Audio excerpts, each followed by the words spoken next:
Very good morning. I am Dr. Janak Patel.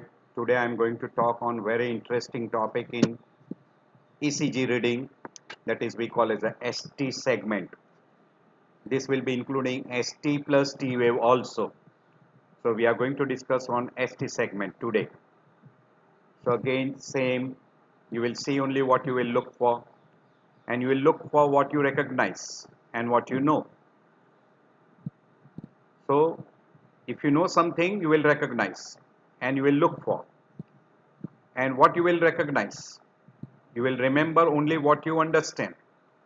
So if you understand, then you will remember. If you remember, then you will recognize. And when you recognize, you will look for in a ECG. So it is very important. So pay attention.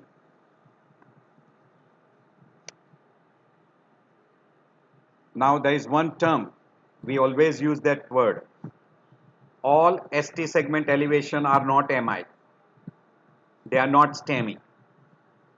As well as acute MI, you may not have ST segment elevation. It can be non-STEMI, it can be STEMI, it can be absolutely normal ECG in the initial stage, or tall T wave.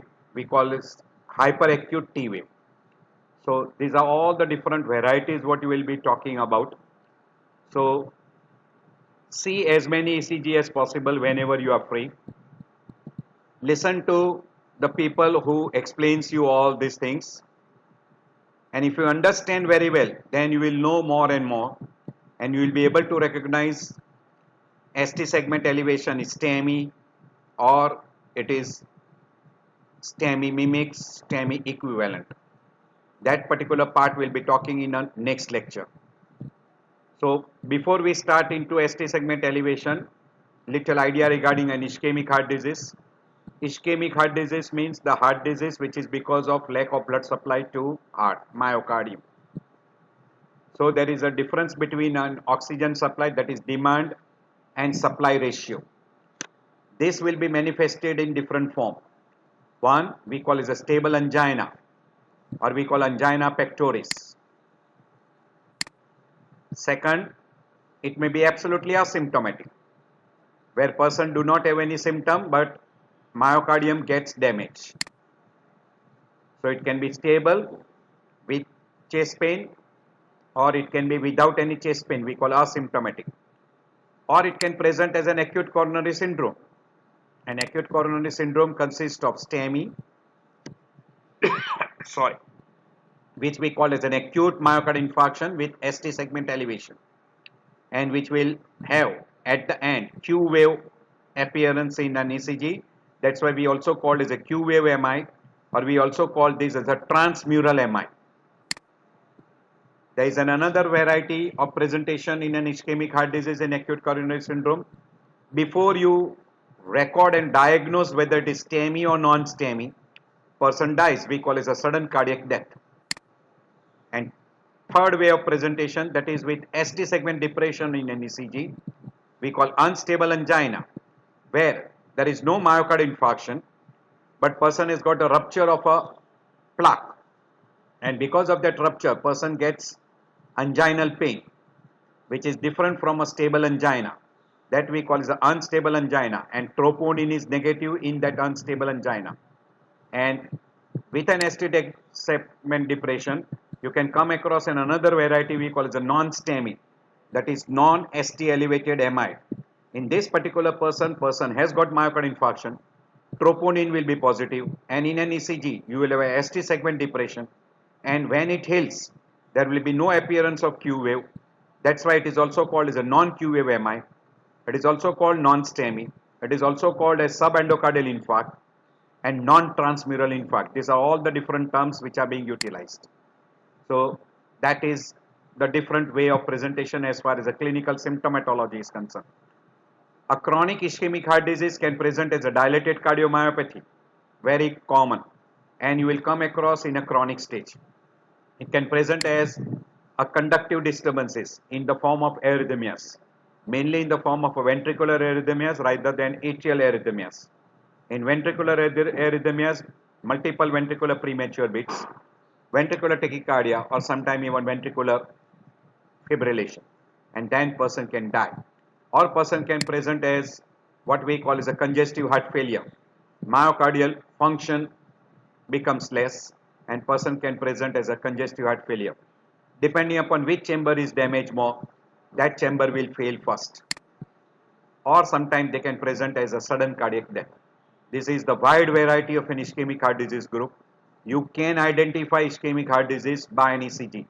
So after identifying as an ischemic heart disease, you have to say whether it is a stable, unstable, or it is acute coronary syndrome with STEMI, non-STEMI or unstable angina, or it is presenting as an asymptomatic variety, cardiomyopathic, arrhythmic variety, or person has got ischemic heart disease with congestive heart failure, or person can develop sudden cardiac death. So these are all the different terminology which are being utilized. We already mentioned angina, we call stable angina or we call asymptomatic variety, and in angina we have got a variant variety or we call Prinzmetal angina or vasospastic angina. Then there is decubitus angina, nocturnal angina. All these are commonly put into a group we call as an angina. In case of a variant angina, you got an elevation of ST segment, but there is no development of an MI. So it is a ST segment elevation without MI.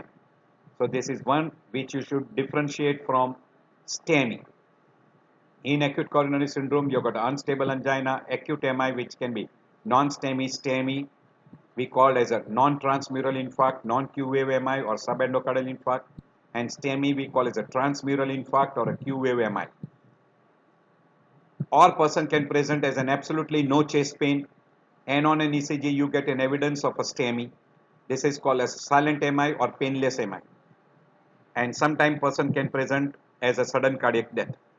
In a chronic ischemic heart disease, person can present as a congestive heart failure, arrhythmias, or ischemic dilated cardiomyopathy. These are all the different ways of presentation and different terminology which are utilized. You must know all this.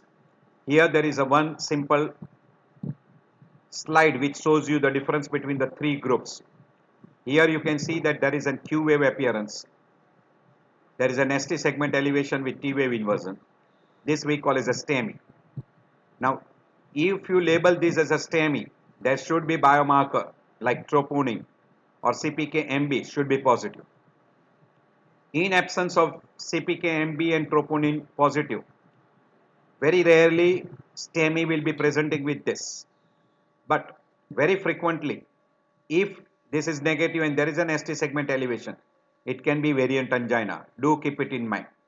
So in a variant angina, you get an ST segment elevation during vasospasm of a coronary artery, or we call vasospastic disorder, or we call as Prinzmetal angina, where there is an ST segment elevation but biomarkers are negative. While when you come across an ST segment depression, you can see here there is an ST segment depression. Usually this is considered as an ischemic heart disease. And in ischemic heart disease, if you come across with a severe chest pain, it can be unstable angina or we call as a non-STEMI. To differentiate those two conditions, you will have to do a biomarker. And if biomarker is positive and there is a persistent ST segment depression with T wave upright, it is more commonly in favor of a non-STEMI. While if you get an ST depression or ST depression with T wave inversion, it is very frequently in favor of an unstable angina. And in that particular condition, biomarkers are negative. Usually in an unstable angina, ST segment will be depressed at least more than one small square. We call two small square or more than two small square. And in that, biomarkers will be negative. By looking at the ECG and by looking at biomarkers, you should be able to differentiate STEMI, non-STEMI and unstable angina. These three conditions plus variant angina, you should be able to differentiate. Now, chest pain can present as an ischemic heart disease or maybe because of non-cardiac condition. So by looking at ECG, you should be able to differentiate chest pain which is ischemic or non-ischemic.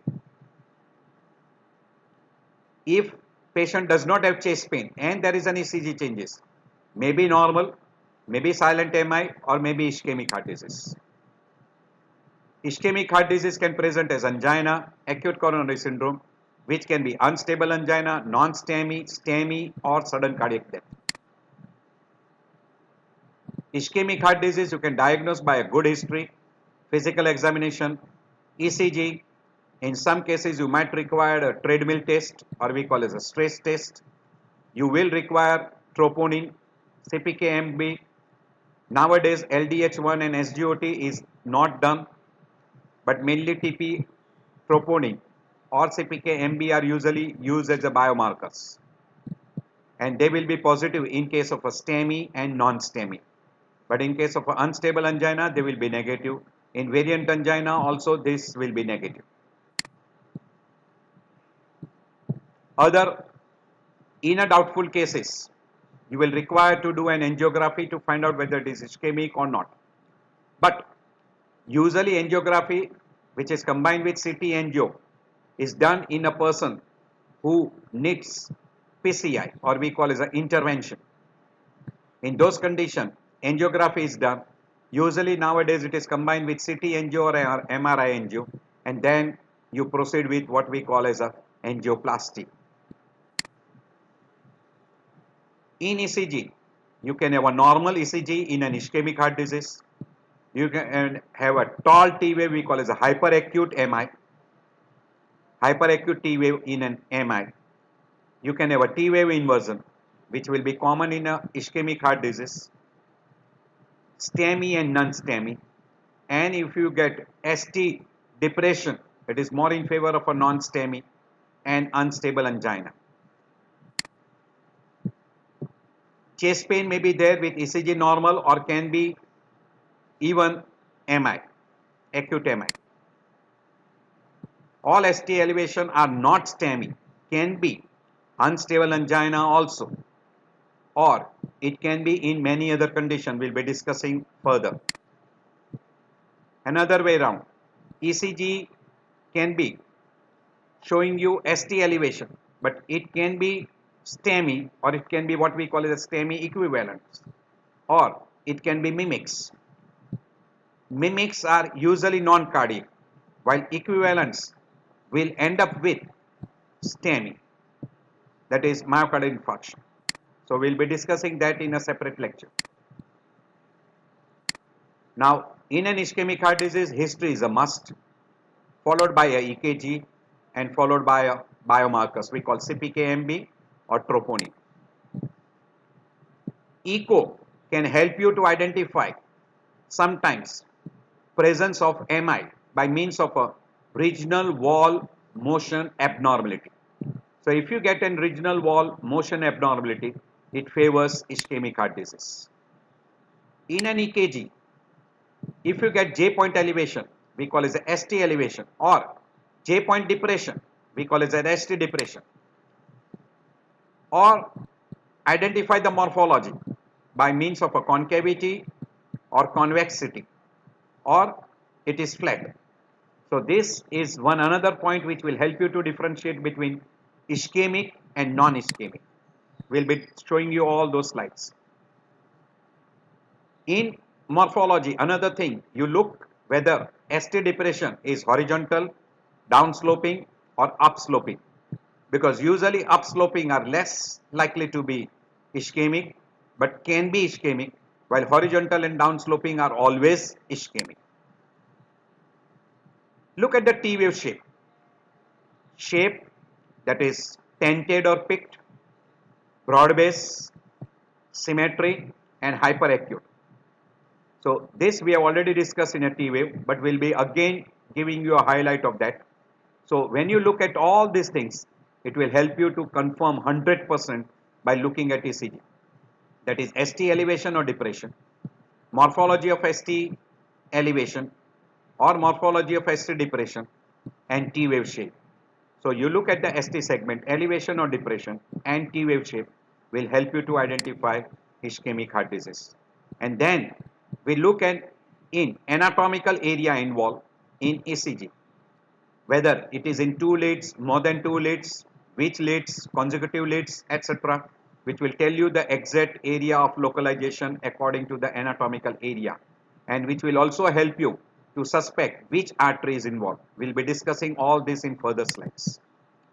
So ST elevation MI is very common, and you should be able to differentiate by looking at the ECG. This I've already shown you before, but I'm again discussing. So here in first, you can see that ST is isoelectric. If you draw a line here, it is isoelectric, and T wave is upright. P wave is all are in the same direction, but T wave is less than half of QRS complex. So it is not tall T wave. But here you can see that in ST segment, that is J point is elevated above the isoelectric line and T wave is upright. This is ST segment elevation. This can be STEMI, this can be STEMI mimetics, or this can be STEMI equivalent also, and also can be variant angina. While ST depression, you can see this is below the isoelectric line, J point is depressed, and there is a slope up sloping with T wave upright. This can be ischemic heart disease, this can be unstable angina, or sometime you come across this ST depression also in case of a mimetics. So whenever you get a horizontal ST depression or down sloping like this, it is more in favor of an ischemic heart disease. This can be ischemic, can be non-ischemic also. And you can see here, this is an ST segment elevation. So first have a look at ST segment is elevated, depressed. Look at the Q wave segment, look at the T wave, and compare all the things and try to make the diagnosis. So look at the morphology of ST segment elevation. Depending upon the different morphology, we'll show you in a subsequent slide. Now if you look at this, here the ST segment is elevated, but there is a concavity. While here there is a convexity. Here there is a convexity, or it is almost flat. Here there is again a convexity. Here you can see a convexity. These are more in favor of a STEMI. This can be STEMI, or it can be because of some other condition also. You can see here, this is an ST segment elevation, almost flat, while here this is an ST segment depression, which can be in a reciprocal changes. So in an opposite lead, you will get a reciprocal changes and ST segment elevation in an area which is being involved. So you must try to look for all these findings together. So concave ST segment elevation is usually benign, but can be still in case of an MI also. Do keep it in mind. While convex is almost always indicative of an MI. So we'll be showing you these two in this way. Now see here, a line is drawn from a J point to the top of T wave. And if you see this ST segment is below the line and it is concave. While here, this is almost horizontal or little convex. Whenever you get a convex, this is in favor of an acute MI, while this can be in many other conditions. But once in a while, even in an acute MI, you can have a slight concave ST segment elevation. Usually this is given a name, will be coming smiley. This is convex, this is concave. Look at this morphology very well and see this is flat. This and this too are 100% in favor of an ischemic heart disease. We can call that as an acute MI because there is an ST segment elevation, or we call it a J point elevation. Well, here you see that there is concavity. This can be ischemic, then can be non-ischemic like pericarditis, or can be early repolarization syndrome. Whenever you get a convexity like this, we call as a bad ischemia. It is also called as a frowny, means person is sad. While whenever you get like this is usually smiling face. We call as a benign. Can be ischemic, but if it is flat, it is a bad sign. Again, this is considered as ischemic heart disease. So do keep it in mind. This is a morphology of ST segment as far as convexity, concavity or flat is concerned. Again, a slide is shown here. Whenever there is a convexity, this is convex, this is concave. This you can see this, concave. So it is smiley face. This is smiley face. So whenever it is smiley means you are smiling. So there is nothing. but it can be once in a while ischemic heart disease. But by and large, maybe pericarditis, maybe early repolarization syndrome, we call as a benign. We'll be discussing all those in a ST mimetics and ST equivalence. And you can see this looks like a sad face, or we call frowning, and that is always STEMI. So do keep it in mind, ST segment elevation with MI. Same thing shown here. This is convexity, this is concavity. Again, you can see this is concave, non-concave, we call convex, and this is concave. So this is more in favor of STEMI. This is also more in favor of STEMI. While this is more in favor of Smiley, we call as a non-concave, non-convex, sorry. So look at this morphology. Now you can see here, this is a J point elevation and there is a small notch here. And whenever you get a notch at this J point elevation and there is a concavity, this is concavity. So this is more in favor of what we call as a benign early repolarization characteristic. So always look at that particular thing. Now you can see here, this is concavity and there is a small notch here. This is benign early repolarization. We add benign here before, or we can call as early repolarization, but we call benign because it is usually benign. Very rarely it ends up with a ventricular tachycardias, and usually you will get the changes in chest leads, that is V3 to V5.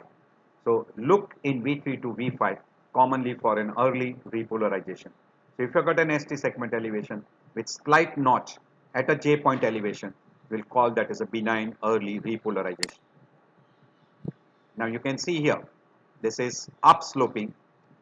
This is ST segment morphology, we call as a horizontal, and this is downsloping. Horizontal and downsloping are bad. They are in favor of an ischemia, maybe non-STEMI, maybe unstable angina, and may end up with non-STEMI. While upsloping are usually non-ischemic, but maybe ischemic. So keep it in mind. Now you can see this is downsloping, this is upsloping. Or rapid upsloping is less likely to be ischemic, and horizontal. Horizontal and these two are bad sign. They are in favor of ischemic heart disease.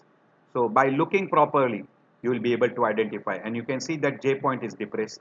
Here J point is here. Here J point is here, and from J point there is a sharp upsloping. This is less likely to be ischemic heart disease. So it is bad or not. You should be. This is bad. This is bad. This can be bad or this can be normal, or maybe non-pathogenic, non-ischemic.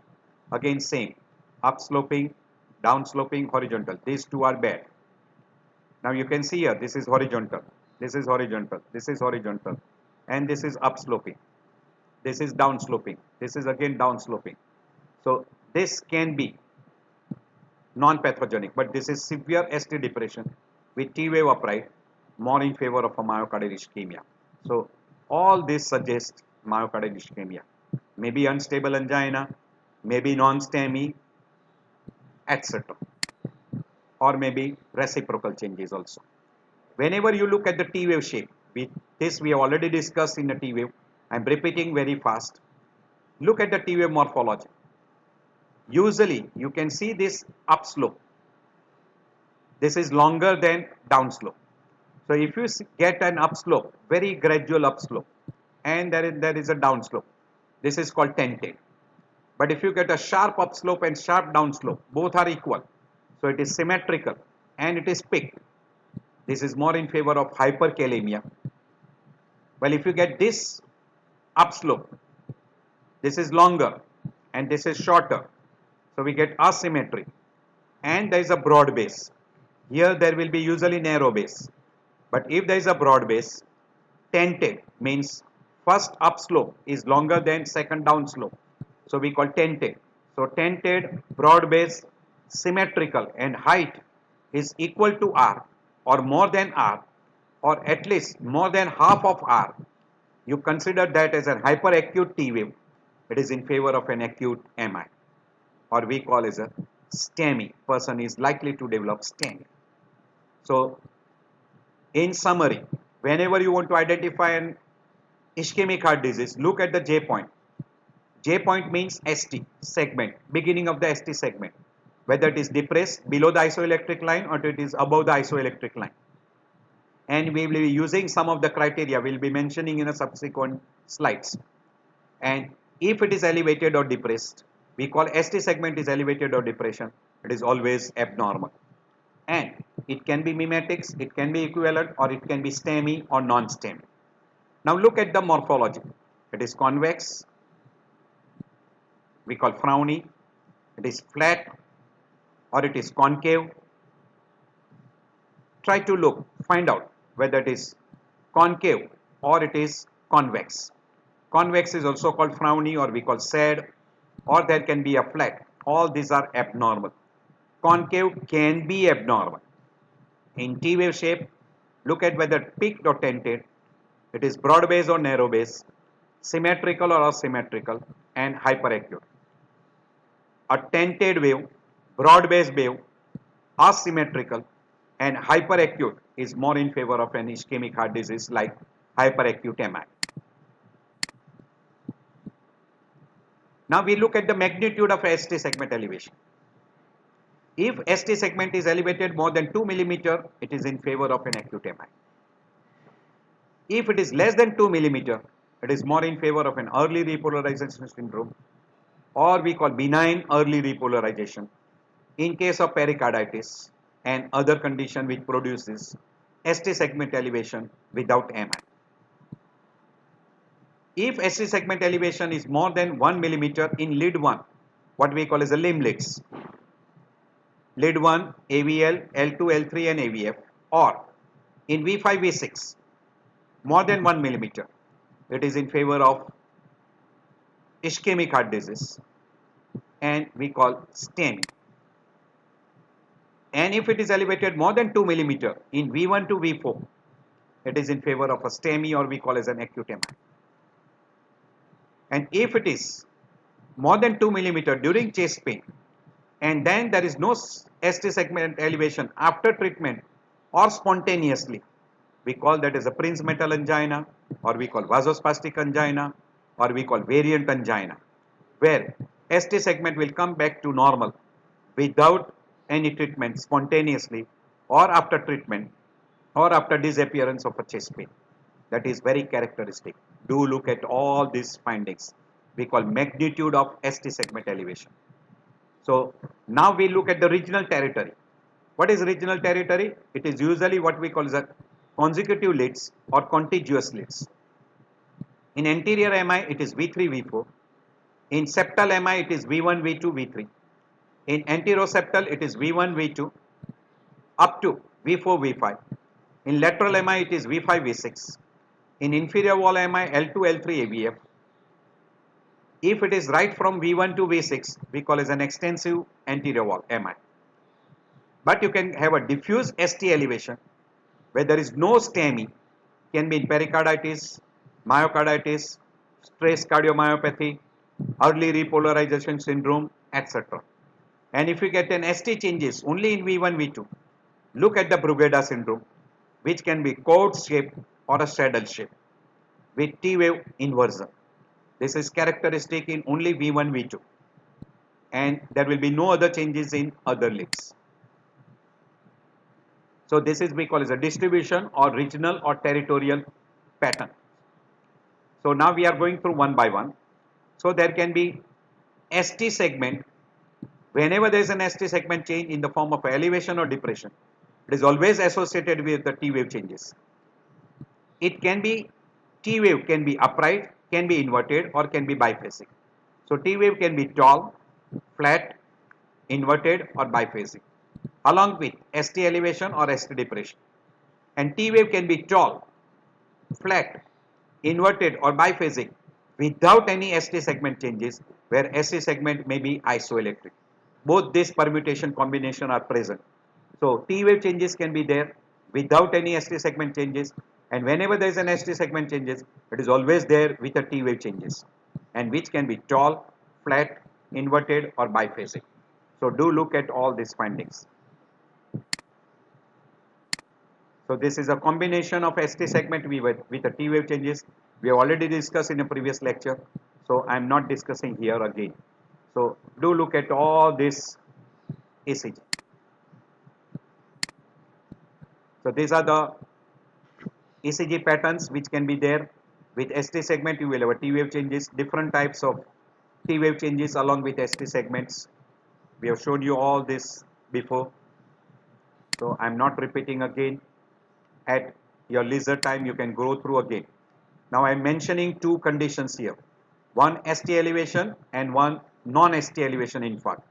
So during ischemia, whenever in an initial state there will be ST depression, peak T wave, and then the T wave inversion will start. While in case of an infarction, once the person develops a damage, ischemia, injury and then infarction. Once the injury develops, the ST segment will be elevated and there will be appearance of a Q wave. And once the fibrosis sets in, ST segment and T wave will return back to normal, Q wave will persist, ST segment will be isoelectric and T wave will become upright. While in case of a non-STEMI, during ischemia you get a T wave depression, or we call T wave inversion, and ST segment depression. If you get an infarct, you don't have a ST segment elevation, you have got a persistence of an ST depression and T wave will still remain inverted. There will be no appearance of a Q wave. You can compare here. There is an appearance of Q wave, there is no appearance of Q wave here. And when fibrosis sets in, ST segment will come back to normal baseline, but T wave will still remain inverted, and this is a characteristic. So if you see this ECG, still you will not be able to identify whether there was a STEMI or not, and if it was a STEMI, it was non-STEMI or STEMI. So whenever you see a previous ECG which was showing ST depression with T wave inversion, and in a subsequent ECG if you see ST segment has come back to isoelectric and T wave is still inverted, it is a held non-STEMI. So you must recognize this, and this you can recognize only looking at the subsequent ECGs. So try to look at this particular thing. Now these are called non-specific STT changes. T wave is flat here, T wave is slightly inverted, but ST segment is isoelectric.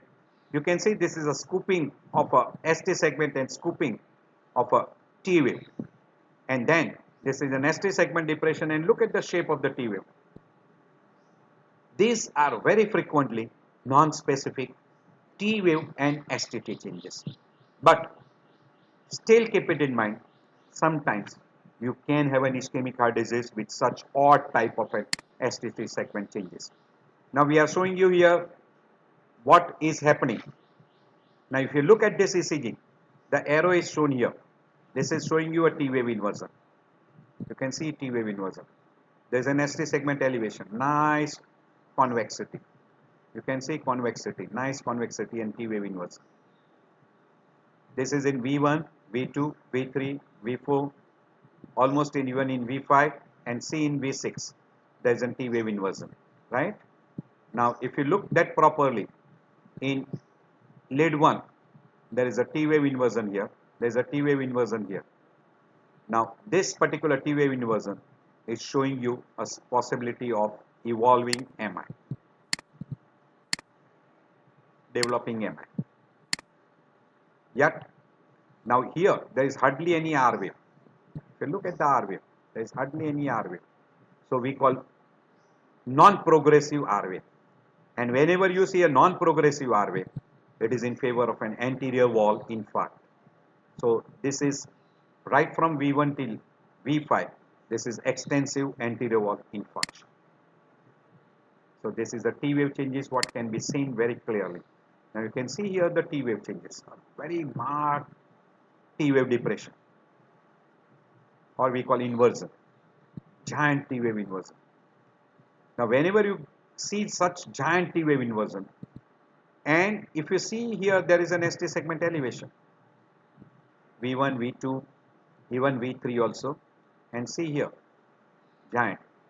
Such giant T wave inversion you can get in an acute MI, particularly subendocardial infarct, or you can get in an intracranial hemorrhage, raised intracranial pressure, You can get in those also.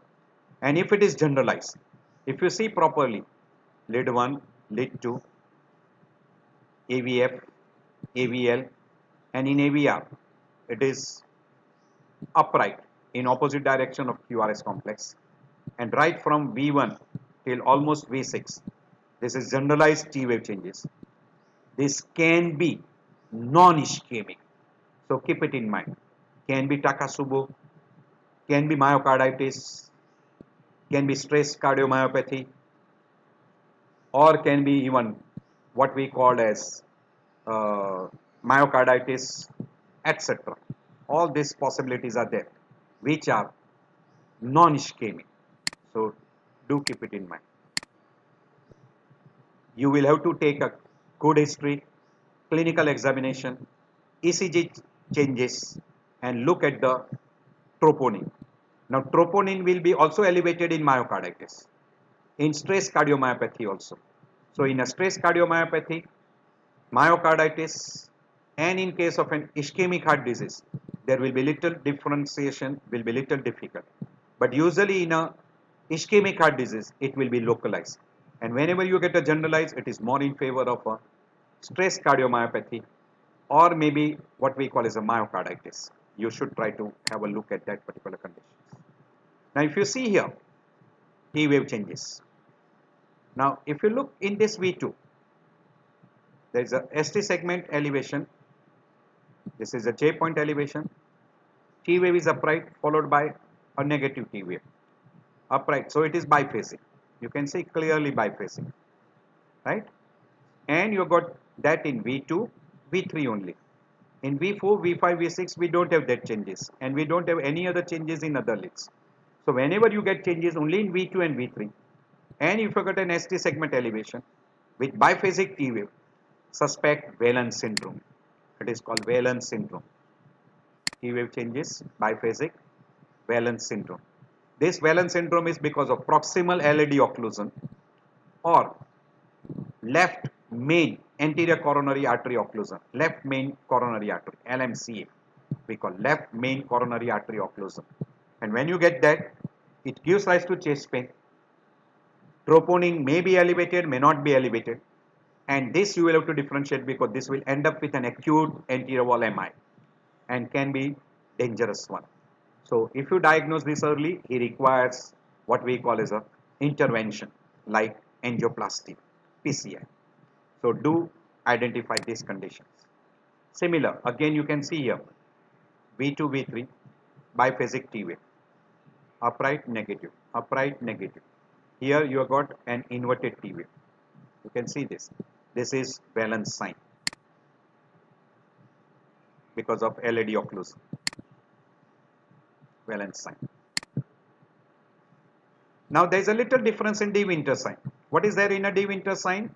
In V2, V3, V4, these leads, that is we call chest leads, mainly in V2, V3, V4, you will have a ST depression. Instead of a biphasic T wave and instead of ST elevation, you have got a ST depression, and now you can see a tall T wave upright. There will be a tall T wave and T wave will be upright. This is D Winter sign, again suggestive of proximal LAD occlusion or left main coronary artery occlusion. Again, this will can end up with a STEMI and can be dangerous. Troponin may be negative, and if it is positive, it will end up with a STEMI.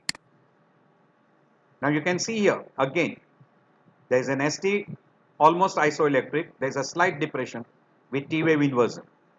If you get a T wave inversion, this is again in favor of an Whelan sign. Again, that is because of the left anterior descending branch occlusion.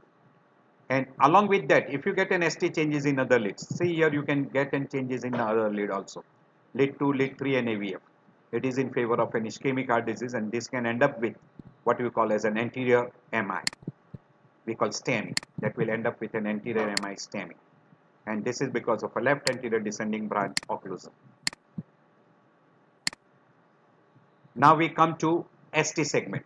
So I have shown you all the permutation combination. Again, this will be repeated again and again. So now we are going through an ST segment. ST segment is always isoelectric. So we call that as a normal. So normal isoelectric ST segment will show you P wave upright, QRS complex upright, and T wave upright.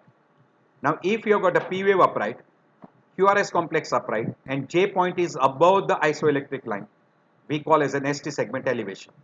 And if P wave is upright, QRS complex is upright, but the J point is below the isoelectric line, then we call as an ST depression. This is a very simple way to identify ST segment elevation or depression. So always look at the J point elevation or J point depression. J point is the beginning of a ST segment from S wave or directly from R wave. Here you can see there is no S wave. This is J point. Here again this is a J point. So try to look at that. And we have already told you, if there is more than 1 millimeter of ST segment elevation or more than 1 millimeter of ST depression from isoelectric line, or it is more than 2 millimeter, it is always pathological. Look for that particular findings. And if T wave is in opposite direction, then R wave. Means if R wave is upright and T wave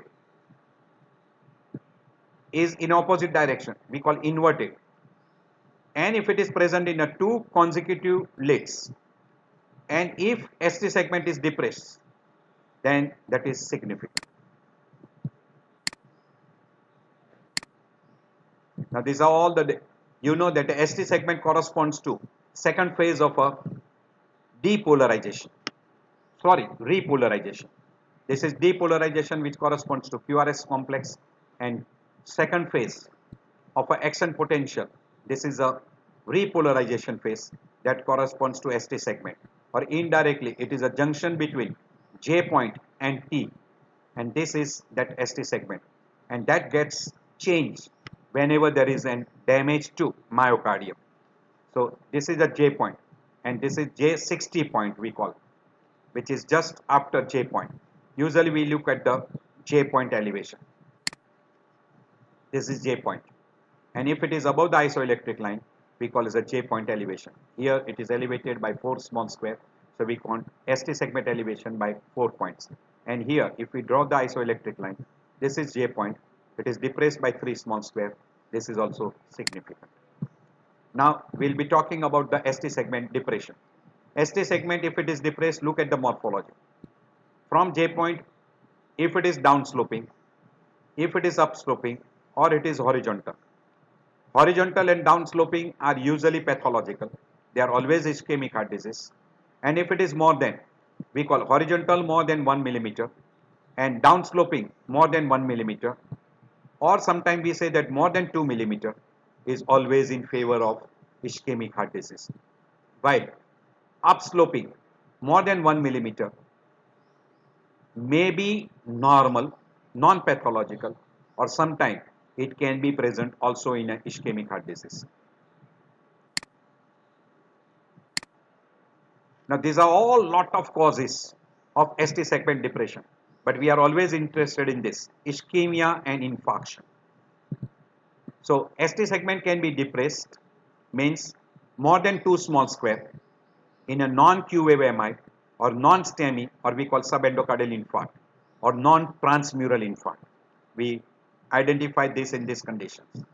And as far as ischemic heart disease is concerned, in case of angina we call stable angina, or in case of an unstable angina, which is a type of acute coronary syndrome, where you will have an ST segment depression more than 1 millimeter and troponin will be negative, while here troponin will be positive. Now these two conditions you should identify by looking at the ECG and by looking at the troponin. But you can also have changes in presence of MI, but in an opposite lead. We call reciprocal changes. So these three are in favor of an ischemic heart disease. While digoxin effect, LVH, RVH, in case of a pulmonary embolism, left bundle branch block, right bundle branch block, hypokalemia, these conditions except posterior MI and RVMI and Segorba's criteria, these are ischemic heart disease group. So in digoxin, ventricular hypertrophy, pulmonary embolism, LBBB, RBBB, hypokalemia. If you get an ST segment changes, we call as a non-ischemic ST segment changes. We'll be discussing those also. But in a true posterior wall MI, you can have ST depression in an reciprocal changes in V1, V2, which we usually see. But when you take an ECG in V7, V8 and V9, you will get an ST segment elevation. We call it a STEMI. So in this condition, in V1, V2, you will have an ST depression. So whenever you get an ST depression in V1, V2, with changes in lead 2, lead 3 and AVF, do suspect posterior wall MI, or we call it a true posterior wall MI. Or sometimes it can be combination with inferior and posterior, we call inferior posterior MI. So these are the permutation combination. So do look at this. All this tachycardia, digoxin, hypokalemia, RBBB, LBBB, intraventricular conduction defect, RVH, LVH, this all condition will produce STT changes which are non-ischemic. Non-ischemic.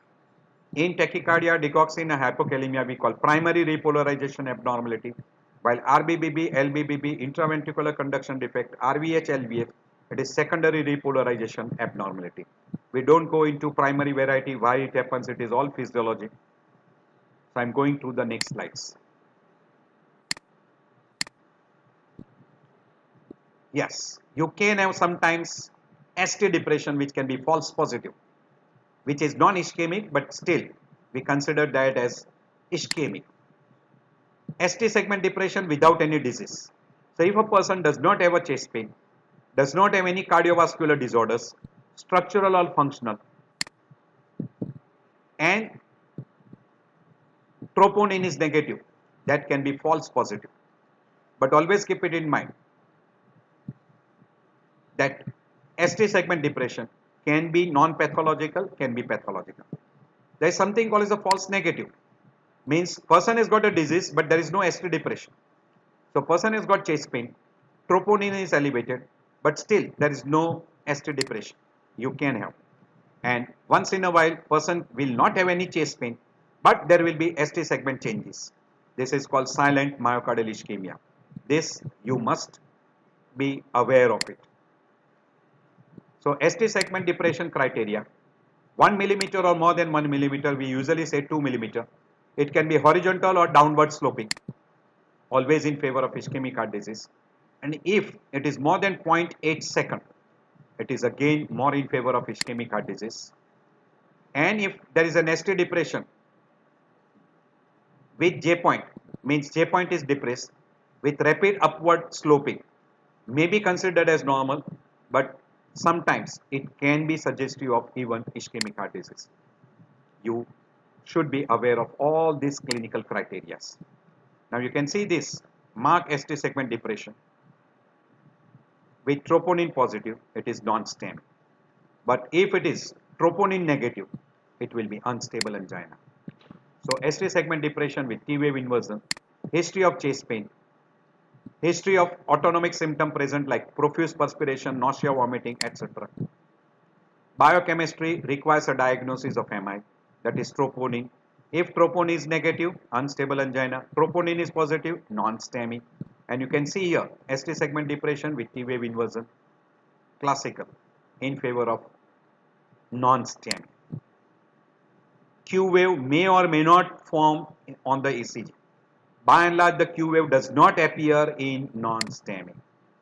And whenever you get an ST depression persistent even after the chest pain relief, do consider ischemic heart disease, that is non-STEMI or unstable angina. And when non-STEMI heals, I have already shown you in a previous slide that ST segment will come back to normal, but T wave will still remains inverted, and there will be no Q wave, no appearance of Q wave MI. That's why we call it a non-Q wave MI in non-STEMI.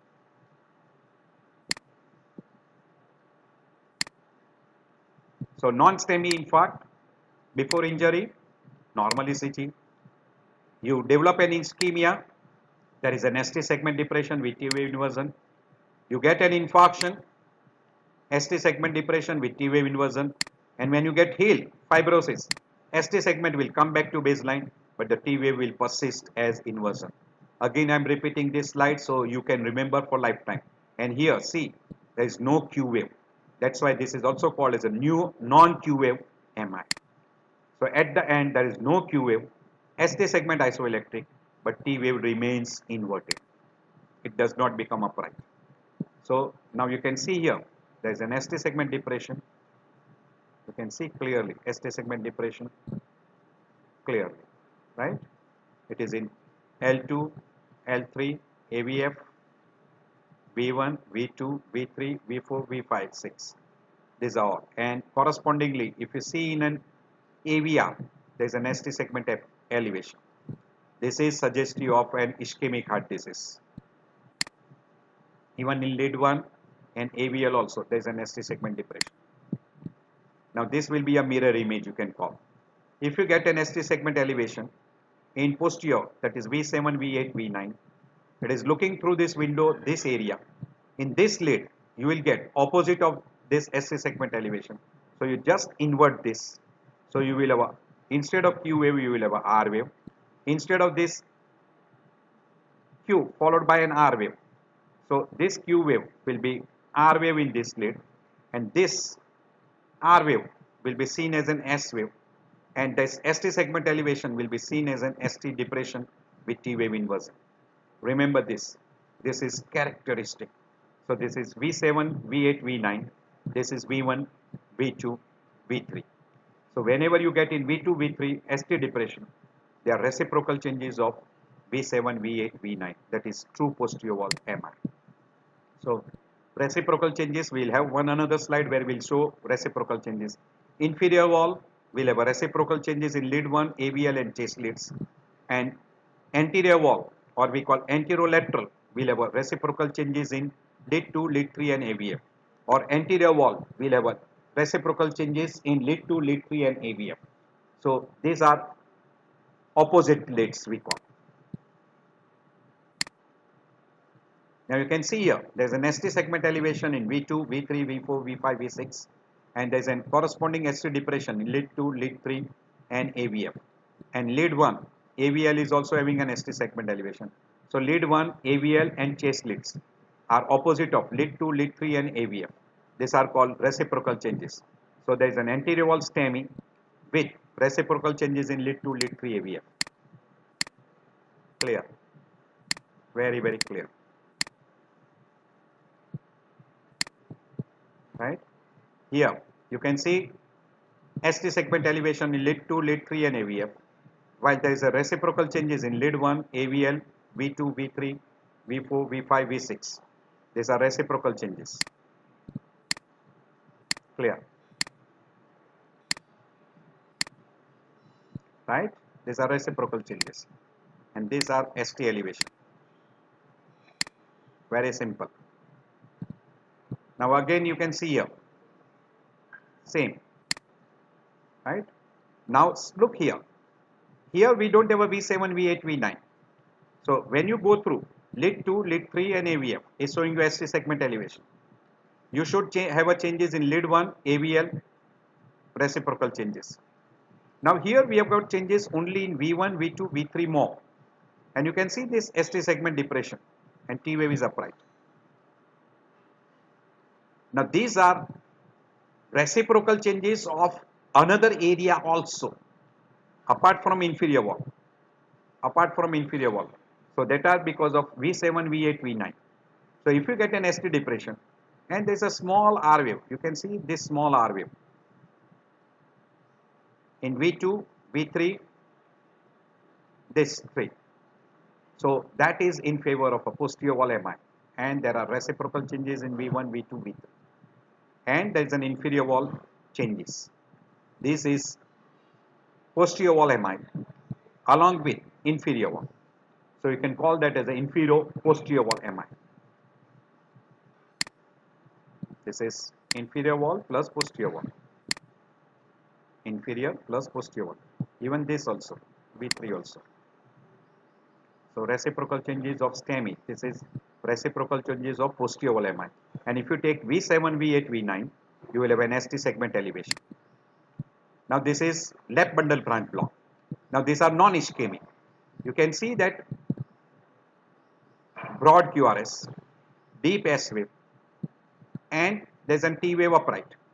While here in V1, you've got a RS dash pattern.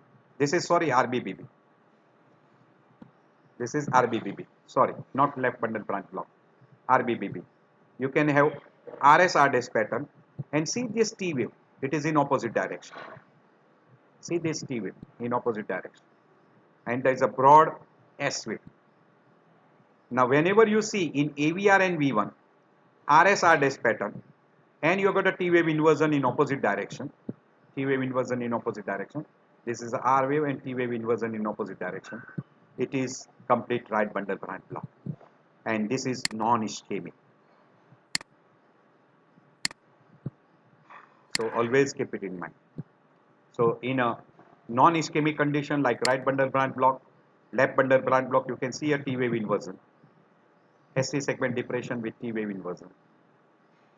Lead 1 AVL V5 V6, and in right bundle branch block AVR and V1 you will have a ST segment depression with T wave inversion. So this is left bundle branch block. Again this is non-ischemic, so you must keep it in mind.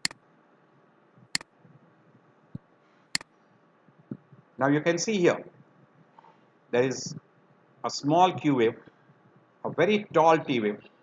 ST segment is almost isoelectric T wave inversion. Now if you look in this AVL, Q wave, tall T wave. Now whenever you get a tall T wave in a limb leads more than 15 small square, it is almost in favor of a high voltage and a narrow QRS complex.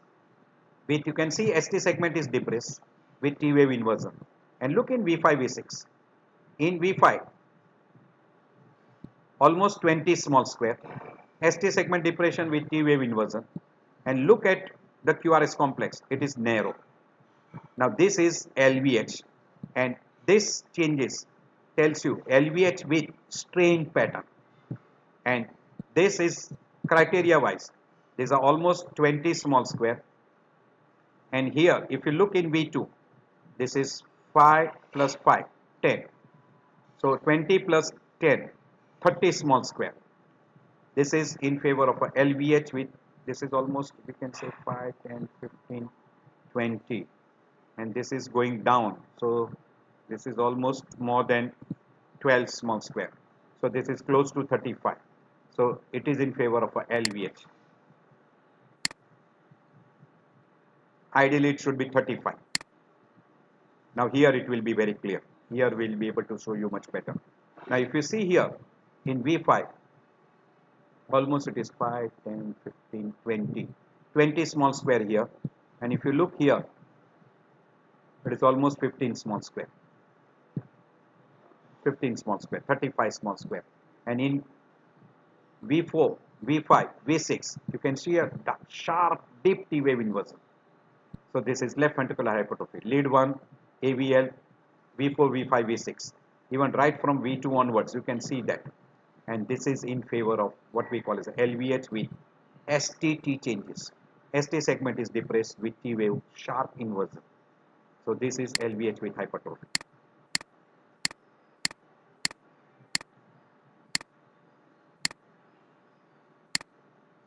Now here you can see here in lead AVR there is RSR dash pattern, incomplete right bundle branch block pattern. You can see a little broad QRS complex, RSR dash pattern, and look at the height, 5, 10, 15, almost 20 small square. More than 7 small square, it is RVH. And in V6, you will have a S wave. And you can see there is a T wave inversion. You can see there is a T wave inversion. This is RVH with strain. And in lead 2, you got a P pulmonar, that is right atrial enlargement. This is characteristic of a RVH with strain pattern. RVH with STT changes. Again, you can see here in V1, tall R wave, more than 7 small square with downsloping ST segment. This is RVH with strain. And in V6, you can see a deep S wave. Deep S wave. And correspondingly, in lead 1, you will have a S wave. And in AVR, you will have a R wave. And here you can see a strain pattern. In AVR and V1, this is right ventricular leads. So these are two leads where you will see a tall R wave with ST segment changes, that is downsloping with T wave inversion. This is RVH with strain pattern. Again same. Look in AVR and V1. RVH with strain pattern and right axis deviation. Now here if you look at this, there is a T wave inversion. ST segment is depressed. Usually in this you get simultaneously arrhythmias. So you can have arrhythmias. Usually if you look in some of the leads, it will be appearing like an inverted tick mark. It is called reverse tick mark or reverse check or hockey stick mark. Whenever you get this type of changes and person is on digoxin, this is digoxin toxicity. It is usually downsloping with T wave inversion. Reverse tick, or it is also called hockey stick or reverse tick. This downsloping and little curved like this. Now we'll show you one diagram. You can see this. This is the shape. It's curved. It is also given a name, mustache sign. Mustache sign. Mirror image of correction mark. So it is called as a reverse check. You can see here, clear. That is typical of digoxin toxicity. Now in pulmonary embolism, we call S1Q3T3 pattern. That is, you get an S wave in lead 1. You can see a clear-cut S wave in lead 1. And in lead 3, you got a small Q wave or a deep Q wave. And T3 is inverted. Whenever you get this with RVH with strain pattern, or you got a RBBB pattern in V1, and there is a large S wave in lead 1, suspect acute pulmonary embolism. Very, very characteristic. In hypokalemia, what happens is you will have a widespread ST flattening or ST depression. T wave will be very frequently inverted and slowly the T wave will disappear and there will be appearance of a U wave. This is U wave. This is ST depression. Here the T wave has disappeared and this upslope is combined with U wave. So there is a prominent U wave. Usually we use the word QU interval from here till here. This is QU interval. So QT interval is replaced by QU interval and there is a prolongation of QU interval. And P wave will still persist. This is characteristic of hypokalemia. Now we are going to what we call as an ST segment elevation. ST segment can be elevated. We have already told you that you should, whenever you look at an ST segment elevation, look at the different morphology, look at the amplitude criteria and look in which leads. So we'll be going through that. We have already done before. This is a repetition. Now you can see this is concave. So we call smiley. While this is convex. See, this is convex. But here there is a little upsloping. This is almost flat. ST segment is flat and T wave is upright. And this is the reason why this is called oblique. Or if you draw the line from here J point till tip, it is almost flat. While here, this is J point and this is curved up. So this is convex. So whenever you get a convex, or you get oblique, or you get a plateau, or this is called tombstone appearance. See, this is flat. All these are in favor of a stem. All these are. But this concave may be early repolarization, maybe in case of an pericarditis or other condition which produces J point elevation. So keep this thing in mind. That we call as a smiley. Can be normal or we call benign, or can be once in a while in case of a stent. Usually ischemic heart disease with a concave upward is rare. So we'll be going through all these conditions. These are all the different shapes of what we call as a morphological shapes. Different shapes. You can see this is upsloping. This is classical convex. This is horizontal. This is tombstone appearance they call it. tombstone appearance. These are all the different shapes. At leisure time, you can go again through that. Now, what are the common causes? We are interested in STEMI only. So, any condition where the ST segment is elevated, or we call J point is elevated, in more than 2 consecutive leads, it fulfills all the morphological criteria, or it fulfills the amplitude criteria, and it fulfills the lead criteria, or we call consecutive leads criteria. It is STEM. But you can get also elevation in LBBB, LVH, or early repolarization syndrome. But in these 3 conditions, it will be only seen in V1, V2, and V3. It will not be seen in other leads. So this is very characteristic. While ST elevation you can see in lead 1, AVL, V4, V5, V6, or you can see in lead 2, lead 3, and AVF. This LBBB, LVH, and early repolarization you don't see commonly in other leads. You see only in limited to V1, V2, and V3. Pericarditis is generalized. LV aneurysm will be again anterior chest lead, that is V1, 2, or we can call V2, V3, V4. Vasospasm you can have in what we call as light ST segment elevation. Severe hyperkalemia, hypothermia will be generalized, while Brugada syndrome in V1, V2. Takasubo, again it will be generalized. So few will be generalized, Takasubo will be generalized, hypothermia, hyperkalemia will be generalized, pericarditis will be also generalized, LV aneurysm, ST segment elevation, vasospasm will be again localized, or we call limited. So do keep this in mind. There are many other conditions: RV cardiomyopathy, pericardial effusion, hypercalcemia, hyperkalemia, acute pulmonary embolism, subarachnoid hemorrhage, tricyclic antidepressants, all can have a J point elevation, or we call ST elevation. All this will be discussing in detail in case of what we call as a STEMI mimics or STEMI equivalence. We'll be discussing in those conditions. So these are all big list. At your convenient time, you can go through that. These are all the conditions which can produce ST elevation. Almost, we say that in all these conditions,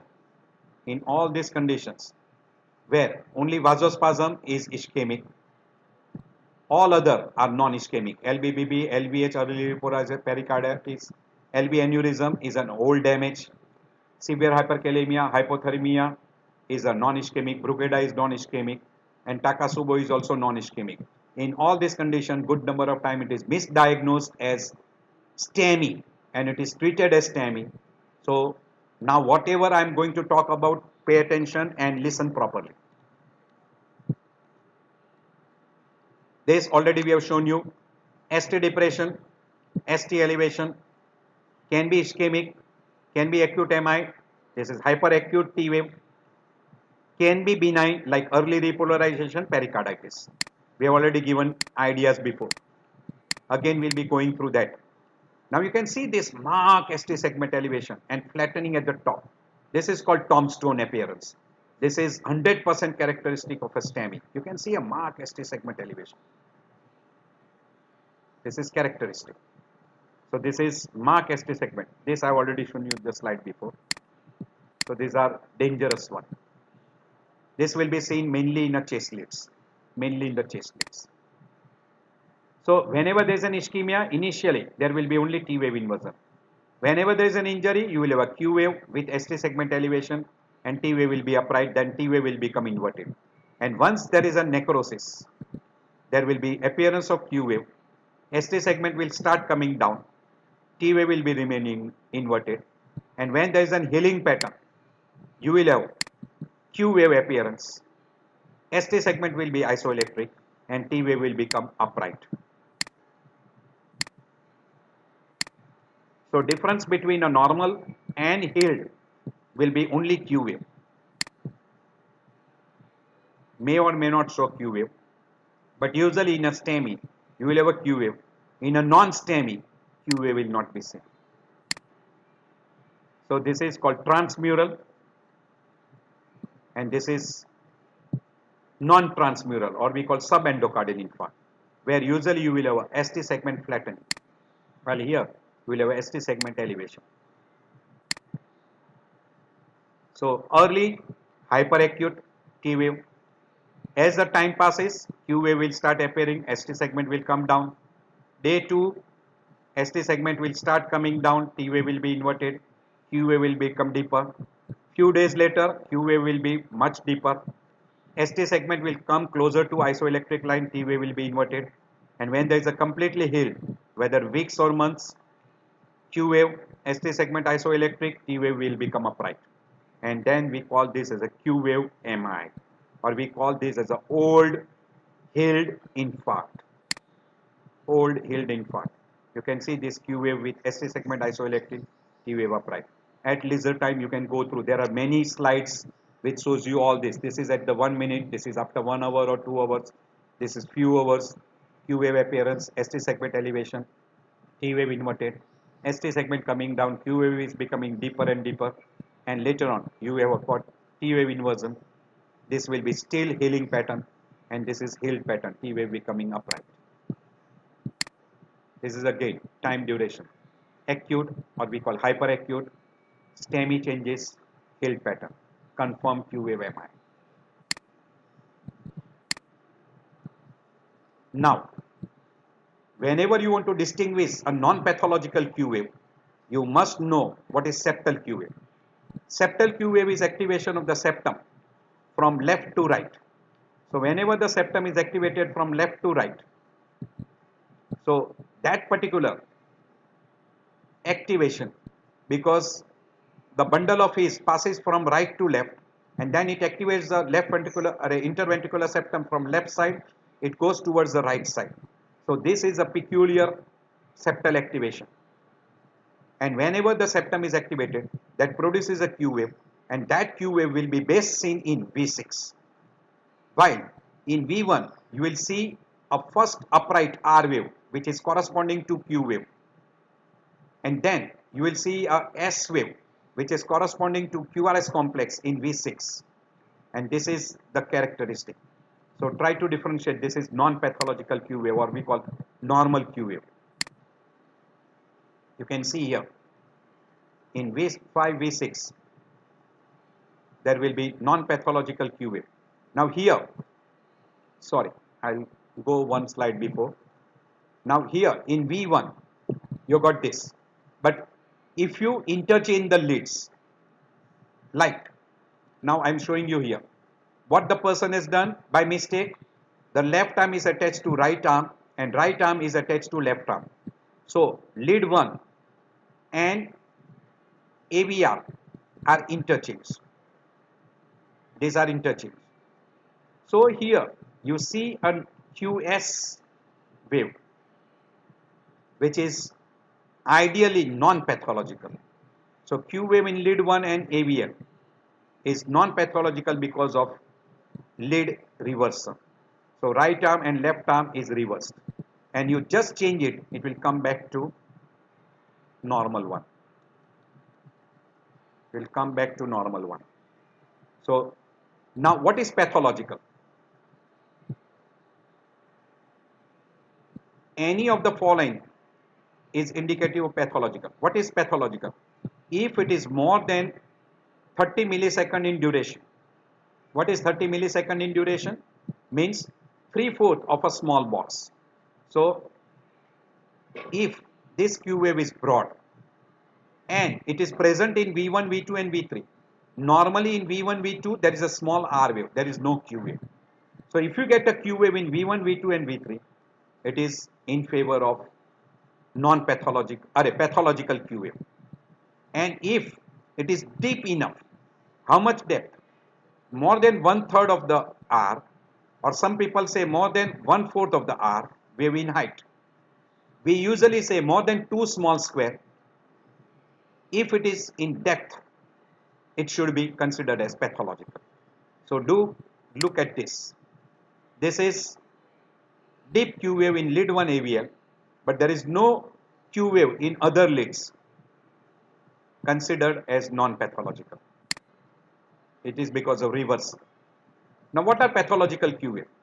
Now pathological Q wave we will get in a subacute or old MI, very characteristic, because usually in an old MI there will be always Q wave MI.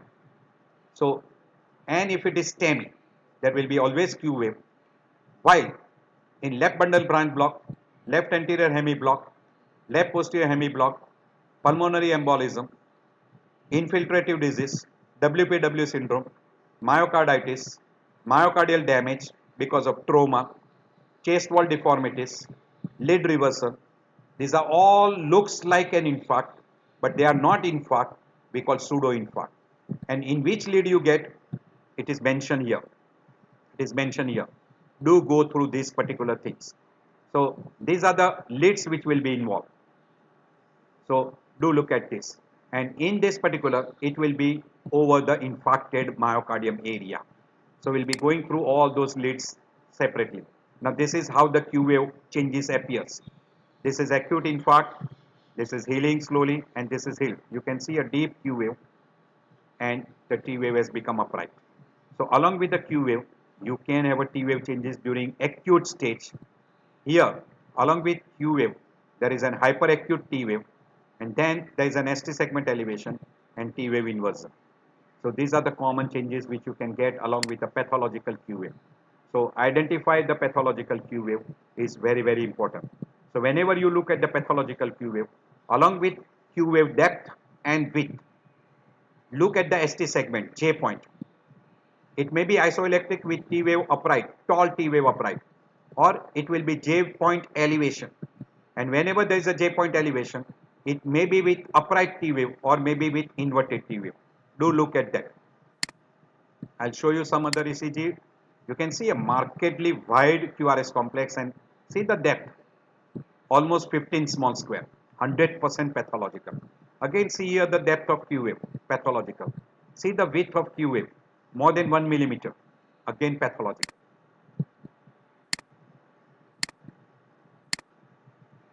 So this is definitely pathological. Now, this is one for clinical side. Someone can ask you why I got a myocardial infarction.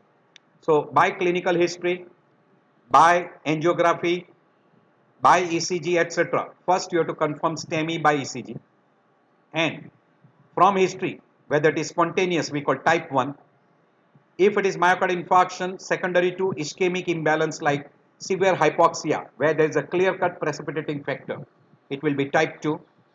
If it is because of sudden cardiac death and it is diagnosed on post-mortem, we call as a type 3, where biomarker value were not available, we call type 3, which is diagnosed mainly on a post-mortem.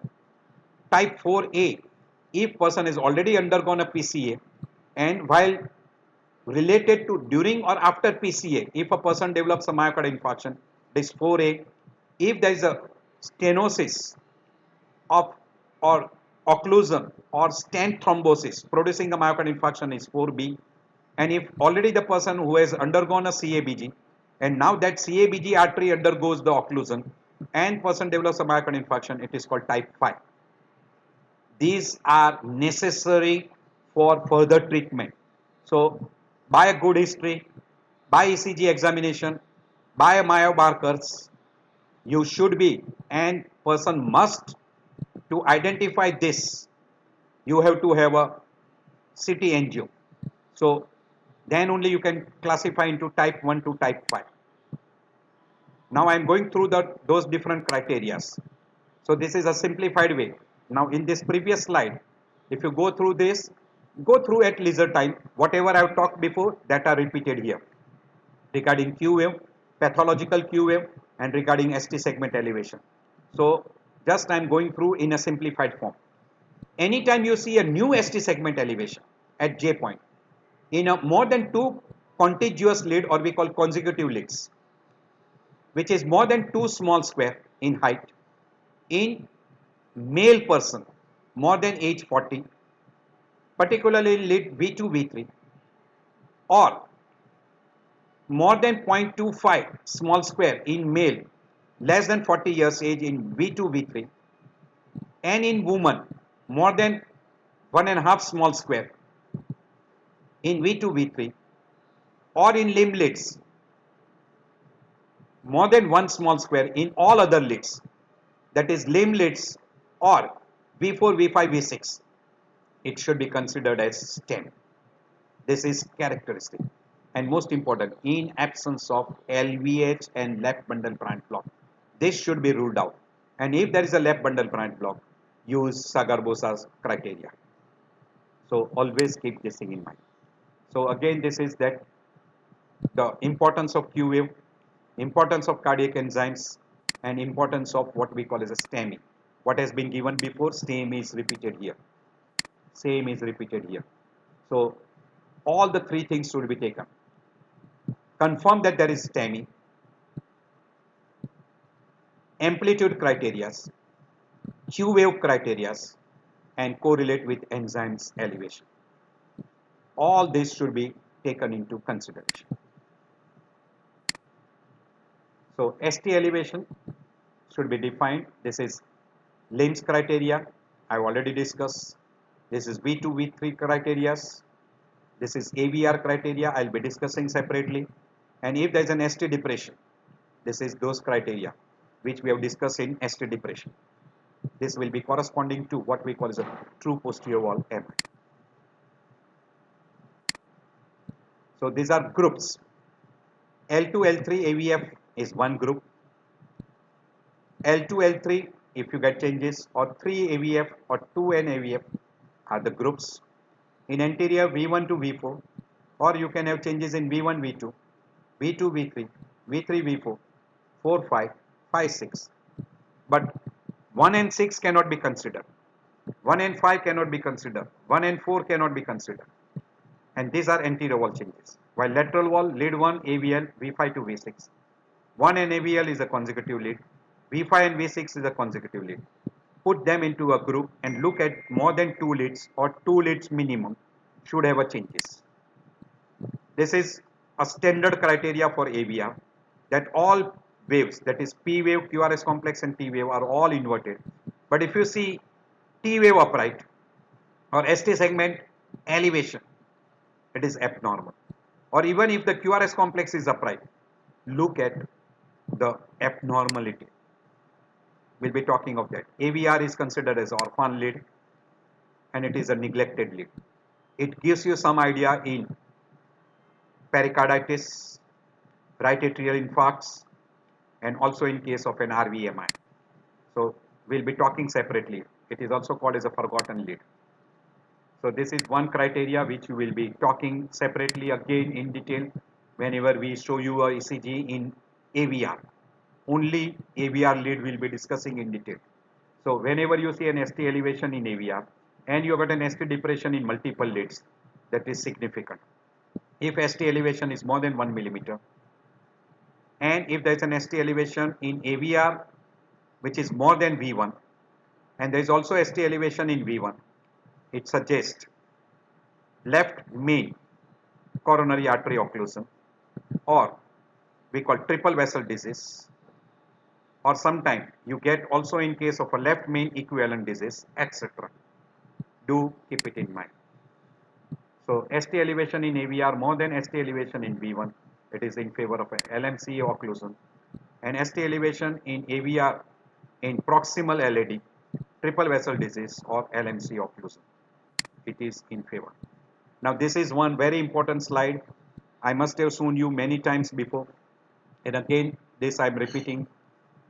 Septal lead is V1, V2, reciprocal is V7, V8, artery is LAD, anterior lead we call V3, V4, reciprocal lead is V8, V9, again artery is LAD, lateral is V5, V6, artery is LAD or left circumflex, there is no corresponding lead. High lateral is lead 1 AVL, which is corresponding opposite lead, or we call reciprocal lead is lead 2, lead 3 AVF. Again artery concerned is LAD, LCX. And if you consider anterolateral, it will be lead 1 AVL with V5, V6, combination of these two. The reciprocal lead will be lead 2, lead 3 AVF. Artery concerned is LAD, LCX. Inferior is L2, L3 AVF. Opposite lead is lead 1 AVL. And artery concern is RCA, right circumflex, or LCX, depending which is dominant. Right ventricle ST elevation in lead 3 is more than lead 2, and you get an elevation in V1. If you get this, 3 is more than 2 and V1, you get an ST elevation. Always take V4R, V5R, V6R, which will also show ST elevation.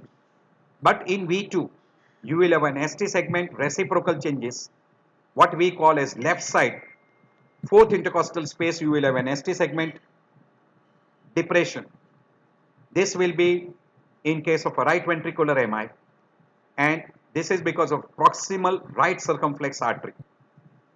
In a true posterior MI, usually we don't take V7, V8, V9, but if you take that, you will have an ST elevation in those leads, while what you will see is ST depression with R wave taller than S wave in V1, V2 and V3. It is because of posterior descending artery, which is usually a branch of left circumflex or maybe sometime a branch of right circumflex.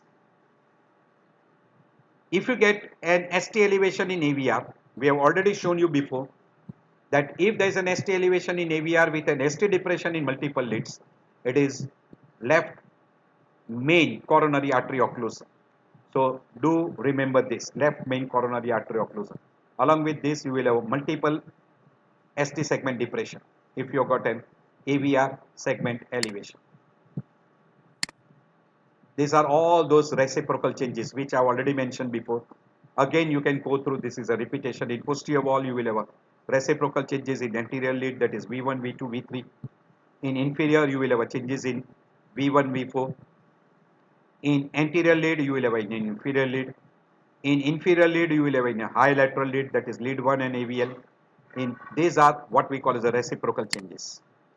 So do have, this is same repetition, again shown in a different pattern. This is septal, inferior. What are the reciprocal changes? In lateral, these are reciprocal changes. This is anterior, anteroseptal, anterolateral, reciprocal changes, and in a posterior. So again, this is a repetition, and this is a diagram showing you in a horizontal pattern. Now what is there in a posterior wall MI? There is an R wave in V1. R is bigger than S, that's why the ratio will be more than 1. So R is taller in V1, V2, V3 than S wave, that is one criteria. ST depression in V1, V2, upright T wave in V1, V2, V3. When you combine all these three, it is in favor of a true posterior MI. What you will have to do? We will have to take an ECG in V7, V8, V9. You will have a ST elevation. So if all these four criteria are fulfilled, 100% it is a posterior MI, or we call true posterior MI, whatever word you want to utilize. And you must differentiate from RVH. In RVH, there will be a tall R wave with ST segment downsloping with T wave inverse. While here, ST segment will be depressed, usually horizontal, and T wave will be upright. And this will be in V1, V2, V3. While in a RVH, mainly it will be now V1, V2. And in lateral leads, that is V5, V6, you will have a deep S wave in case of an RVH. And in AVR, you will have a R wave positive, will be taller than other waves. This will be RVH. So ST elevation in lead 2, lead 3 in IVF. Whenever you get this, and simultaneously, if you get 3 taller than 2, look at true posterior MI by looking at this criteria. Invariably, posterior MI will also show you L2, L3 AVF changes. These two are very commonly associated together. So this is a V7, V8, V9. So if you get in V7, V8, V9, the mirror image of V1, V2, V3. What is there in a mirror image? If you look here, in a mirror image, you will have a P wave upright, QRS complex upright, and here ST segment was depressed with a T wave inversion. Here ST segment will be elevated with T wave upright. This is characteristic a mirror image. So this is V7, V8, V9 is showing you a STEMI, and you got a mirror image in V1, V2, V3. This is in favor. Always look for this. Pure posterior wall MI, you will have a changes only in V7, V8, V9, and you will have a mirror image in V1, V2, V3. Here you can see V2, V3, lid 2, lid 3 and AVF. You don't have a ST segment elevation. That is true posterior wall MI. In RVMI, what is the peculiarity? ST segment is elevated in L2, L3 AVF. Always try to again look at a RVMI. In RVMI in V1, what you will have will be an ST segment elevation you will see in a V1. And if you see in V1 along with L2, L3 AVF, always suspect RVMI. What you have to do? You take V3R, V4R, V6R, V7R. In all those, you will have an ST segment elevation. It is 100% confirmatory. But if you get ST segment elevation in V1, but ST segment depression in V2 and V3, suspect RVMI. Take these slits. If you see only in these slits, it is 50% possibility. So if L3 is bigger, ST elevation in L3 is bigger than L2, and there is an ST elevation in AVF, and there is V3, V4, V5 R, you have got an ST elevation, it is 100% RVMI. So inferior wall MI with ST elevation in V1 and V2, always suspect. In V2, usually you will have an ST depression, suspect RVMI. Now you can see here, in lead 1 it is ST depression, lead 1 AVL, ST depression. Now look in V4R, V3R, look in this, there is an ST elevation. So do suspect, and look in lead 2, lead 3. Lead 3 is bigger than lead 2. Suspect always RVMI and true posterior wall MI. If you get in V1 ST elevation and V2 ST depression, here this is V1R, V2R, you have got ST depression, but V3R, V4R, V5R, V6R, there is an ST elevation. This is RVMI. And when you take V1 and V2, you will see in V1 it will be taller. V2 maybe ST segment flat, or you might have a slight. But V3 onwards, there will be no ST segment elevation. This is in favor of RVMI.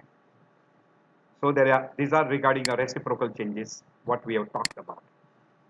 This is again a diagram which we have shown you before. In an anterior wall, you will have reciprocal changes in inferior wall, and in inferior wall, you will have reciprocal changes in anterior wall. We have already showed. This is inferior wall, reciprocal changes in lead 1, AVL, and V1 to V6. We have shown you before, so I am skipping it little faster. So we can go through this also slide. I have shown you what will be there in a STEMI and non-STEMI. What happens? We have already discussed before. Now this is a classical example of a Prinzmetal angina. You can see a small Q wave, ST segment elevation, T wave inversion. Now there is a transient ST segment elevation. Usually there is a no Q wave, no T wave inversion. Usually there will be no T wave inversion. Person will have a chest pain, by and large at rest or at night. There will be coronary artery spasm. If you take an ECG, it will be this pattern, and troponin will be normal. Even if you do a CPK-MB, it will be normal. Now, this is also called as a variant angina or a Prinzmetal angina, and this is a 12-lead ECG. You can see here in V1, V2, V3, V4, V5, almost there is an ST J point elevation with ST segment downsloping, little T wave inversion. This is during acute chest pain. So this is strip taken during anginal pain. The patient is given a treatment and ST segment comes back to isoelectric line.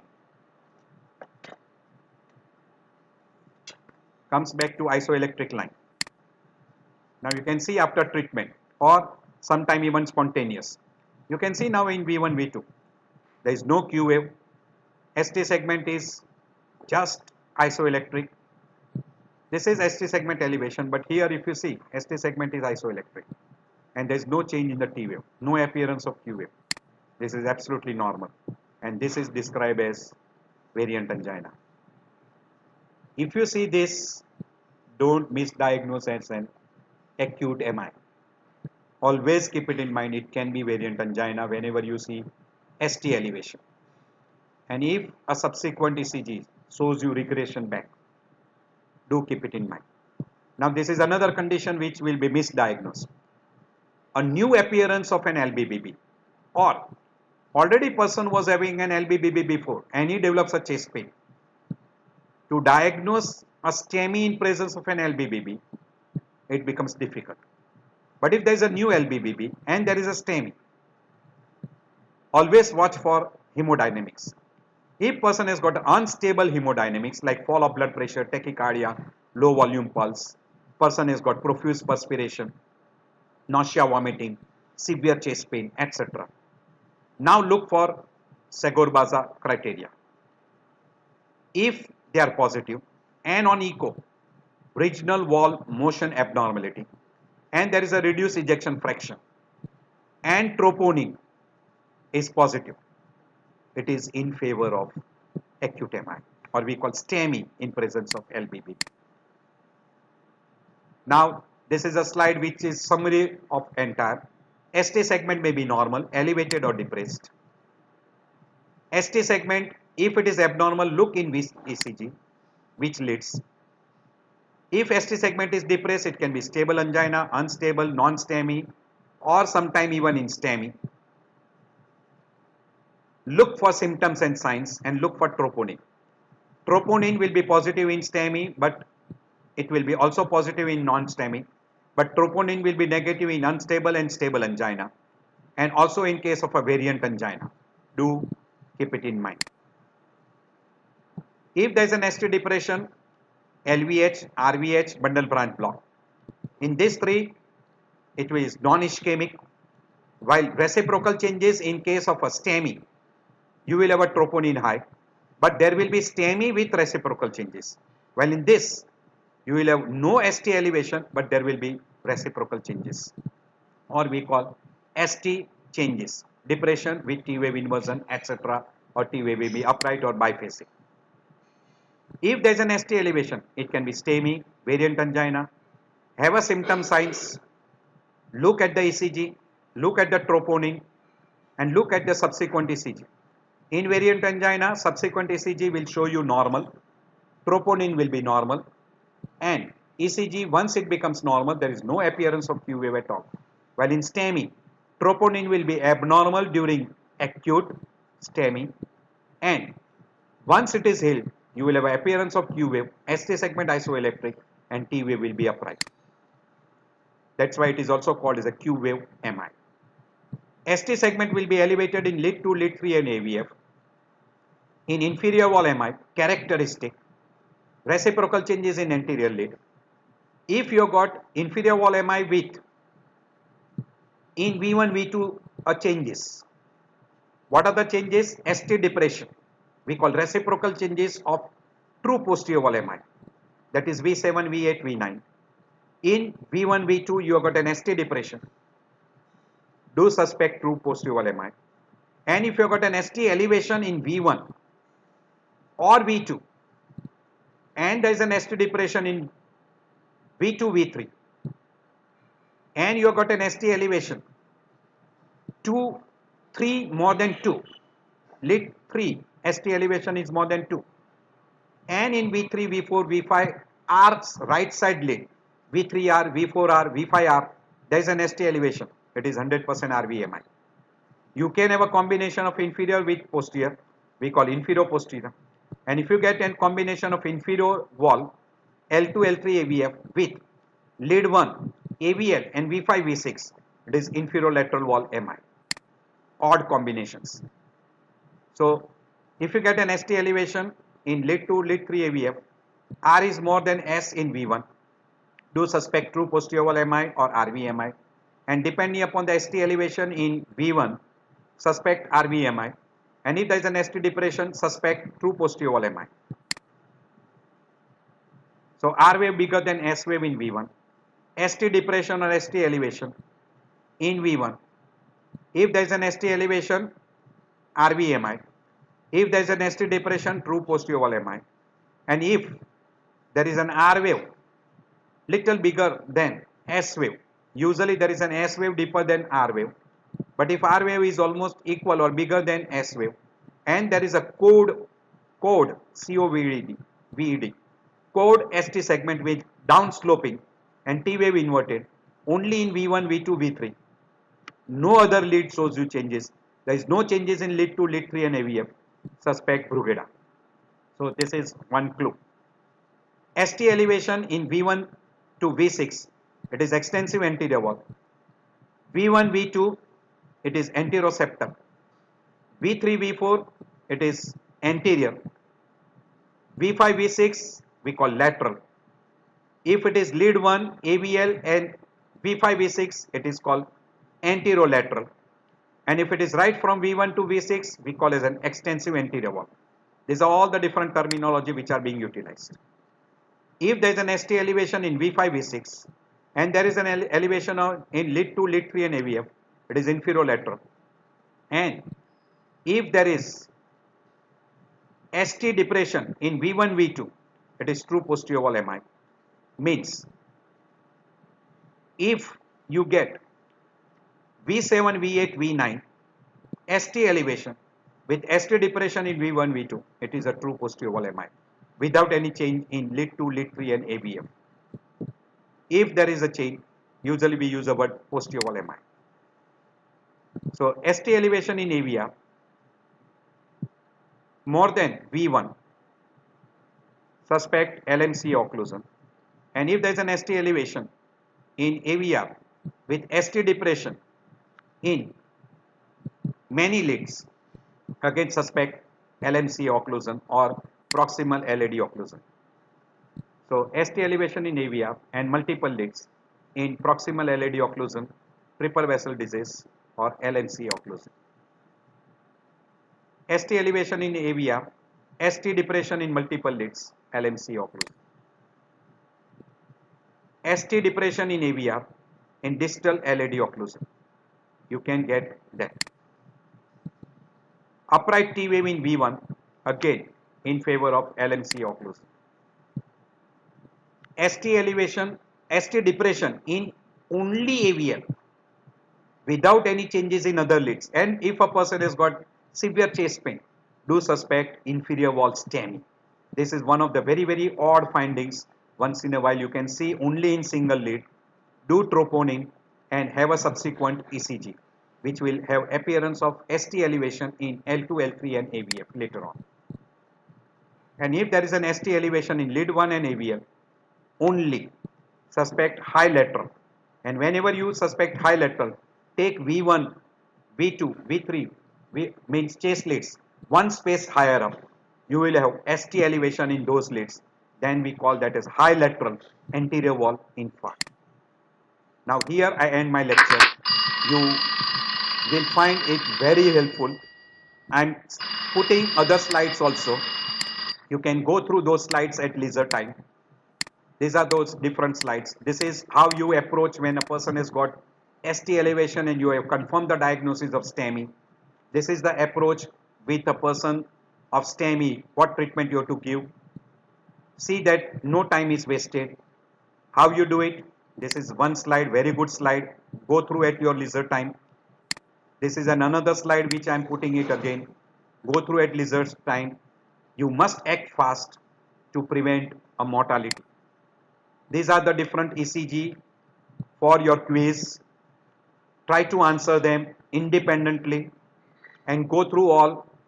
Go through ST elevation, depression, ST changes, T wave changes, J point elevation, J point depression, all those what we have done before. Put them on a paper and try to identify what disease it is. Case 2, case 3, case 4, case 5, 6 and 7. Try to go through all those. Have a nice day.